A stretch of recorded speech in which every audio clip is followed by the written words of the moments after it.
Hello friends, welcome to my channel. আইপিএলে ফ্র্যাঞ্চাইজিগুলি কতজন ক্রিকেটারকে ধরে রাখতে পারবেন এখনও জানায়নি ভারতীয় ক্রিকেট বোর্ড বা বিসিসিআই। সেপ্টেম্বরের শেষের দিকে সিদ্ধান্ত ঘোষণা করবে বিসিসিআই। তবে পূর্ণাঙ্গ নিলামের আগে কোন ক্রিকেটারদের রেখে দেওয়া হবে তার তালিকা চূড়ান্ত করে ফেলেছেন চেন্নাই সুপার কিংস কর্তৃপক্ষ।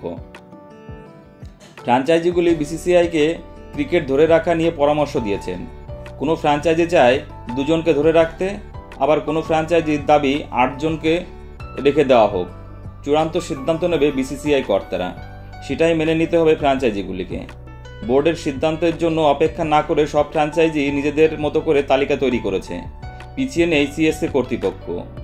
বোর্ড সূত্রে খবর, ফ্র্যাঞ্চাইজিগুলি 5 বা 6 জন ক্রিকেটারকে ধরে রাখার সুযোগ দিতে পারে।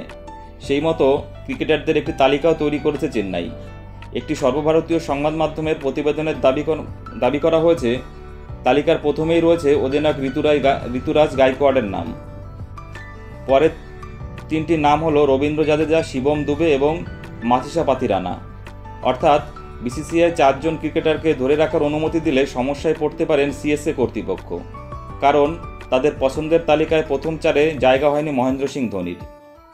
তবে কি দলের সফলতম অধিনায়ককে আর রাখতে চাইছে না চেন্নাই কর্তৃপক্ষ? বিষয়টা একদমই তেমন নয়। আগামী আইপিএলে খেলার ব্যাপারে ধোনি এখনও সিদ্ধান্ত নেয়নি। নির্দিষ্ট সময়ের মধ্যে তিনি সিদ্ধান্ত জানিয়ে দেবেন ফ্র্যাঞ্চাইজি কর্তৃপক্ষকে। ধোনি কতদিন খেলবেন তাও নিশ্চিত নয়, তাই তালিকায় ধোনিকে রাখা হয়েছে 5 নম্বরে। প্রয়োজনে নিলামের আগে তাকে রাইট টু ম্যাচ নিয়ম ব্যবহার করে রেখে দেওয়া হবে। ধোনি খেলতে চাইলে যাতে হলুদ জার্সি গায়ে মাঠে নামেন তা নিশ্চিত করতে চান চেন্নাই কর্তৃপক্ষ।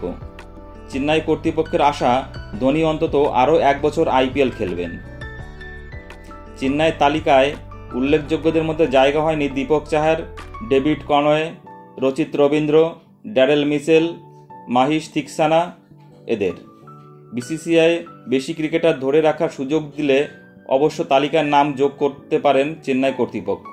বন্ধুরা, ভিডিওটি ভালো লাগলে অবশ্যই লাইক, কমেন্টস এবং শেয়ার করে দেবে এবং চ্যানেলটি সাবস্ক্রাইব করে দিও।